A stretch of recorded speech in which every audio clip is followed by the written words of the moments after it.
playing this week? Well, firstly, I agree with Greg. Banjo-Kazooie is a better game. But actually, Mario 64 is one of the only games in existence that has water levels that I like. So the third one, what's the third one? Is it Dry Docks? No. What's the third world called? Dire. Oh, the third world. Dire Docks. Dire Docks is later on. Yeah, it is.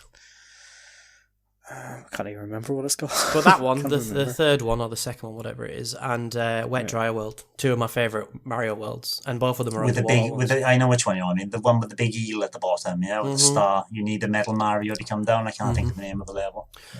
Yeah. I obviously have bought a lot of games this week, so I've been trying all of them out. Just playing them very briefly. Super Crush KO is excellent.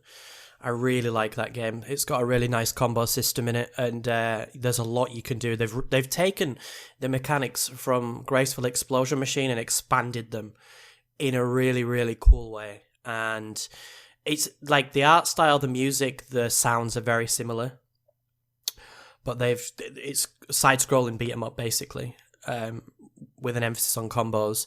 I've only done a few levels, but that is really good. I'm going to play more of that. Capcom. I regret buying Resident Evil 4. Within 20 minutes I'm just like, ugh, why did I buy this? Because the controls are awful. They're really, really awful. Like, I played through it on the Wii maybe 3-4 years ago, I think. I replayed it on the Wii and had a great time. And it's terrible on the Switch. Like, I must have misremembered how good the Wii version was, because this is horrendous. I keep trying to turn the camera and I can't, and you can't move and shoot at the same time, obviously.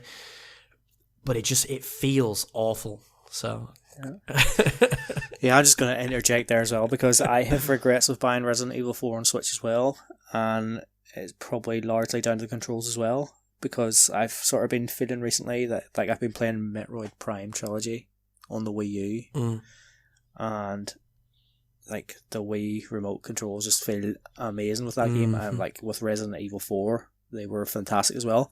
And obviously I played Resident Evil 4 when it came out on the GameCube, and it was like, it felt normal, it felt really good, and I'm sure you probably would get used to the controls again if you play with it a while on the Switch. Probably. But once you've played with the Wii controls, it's like, it is, when you know there's a better way of playing it.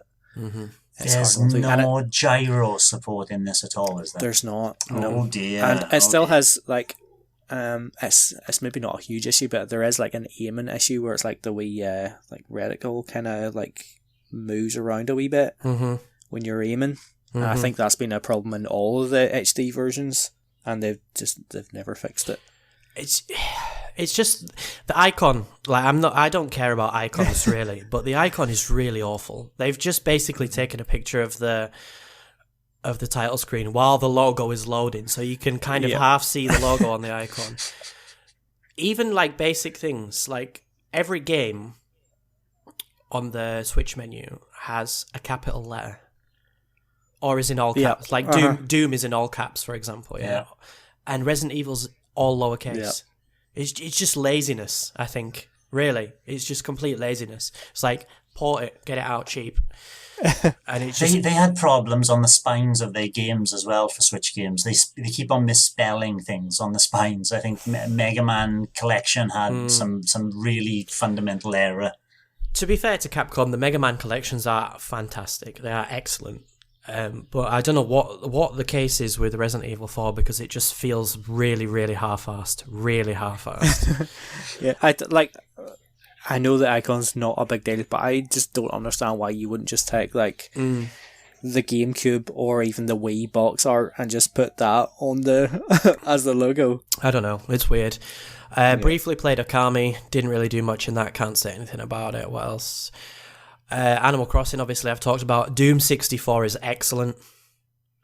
I've done the first 2 levels, and I'm having a great time. I saw one of Game Explains. They put the N64 game against the Switch game. The Switch game looks so nice. It's running so smooth, it runs and the lighting is much better. It's fantastic. So, yeah, I actually watched that as well, and I thought, yeah, I probably am gonna have to buy it. it's really good. I mean, it's very similar to because I played the original Doom also on Switch for the first time recently, and the 64 game feels weightier, and it seems, I don't know, there's something about it that feels a little bit different from the original Doom, but I actually prefer it. The graphics for an N64 game are pretty bad. Like, for an N64 game, they're bad. Like, it's all sprites. There's no 3D models, and you can't look up and down as well. Obviously, you can only look left and right. But no, it's good. I'm enjoying it. I would like to get Turok as well, I think, just to compare them both side by side. But 60 frames a second, absolutely buttery smooth, very nice. I've put 7 hours into Final Fantasy VIII in about 3 days.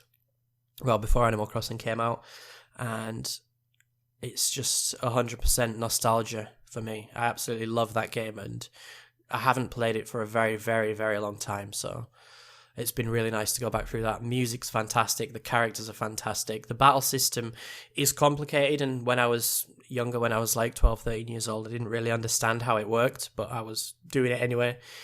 But no, it's actually fairly straightforward.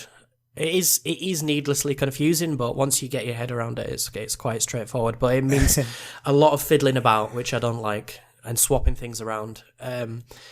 But as somebody, like, I had never had a PS1, so I only played Final Fantasy 7 and 8 either on my brother's PS1 or more often actually at friends' houses, because my friends were all really into them. And for me, 8 was always better. I never finished either of them. To be fair, I've got onto disc 2 in both games, just in my life. But 8, the beginning, I've played through the beginning of 7 and the beginning of 8 now on the Switch, and 8 is miles better, way more interesting, way more entertaining. That opening trailer is unbelievably good. I absolutely love it. And then Animal Crossing as well. So that's me. I've been going between games and just trying stuff out, and whatever takes my mood, I've just been sat playing that. So nothing really serious this week. I haven't finished a game for almost 2 weeks, so I need to get cracking and finish something this week.